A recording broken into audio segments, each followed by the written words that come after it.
There's so much imagery around that is really super stylised and perfect, and I'm more interested in the imperfect. My first photography job was working at the State Library of Victoria, and I worked in the photography department, which was based on conservation and preservation of their collections. So I was exposed to really old and sometimes interesting but also sometimes banal kinds of collections. I've always been interested in the smaller stories that exist. The snapshot as a vernacular form of history. I'm really interested in how we create an environment around us that is a backdrop for what we perceive to be, the happiest life we can have. Why do we surround ourselves with the material objects that we do? What do those material objects say about how we feel, about living in the world? Often my subject matter can be found in a domestic environment or in an everyday environment. Now I know a cemetery is not quite an everyday environment, but it is something that everyone in some way interacts with or has a relationship to or goes to one way or another. There's a history of our relationship to death there.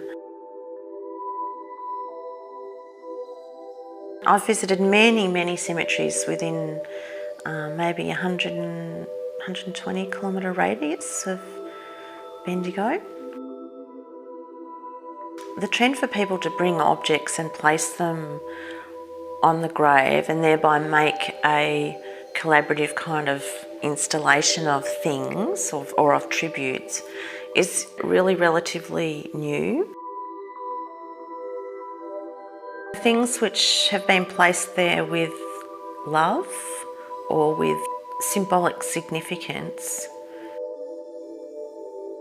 you're as likely to find a fairy as you are an angel now, or a football gnome, or a can of beer.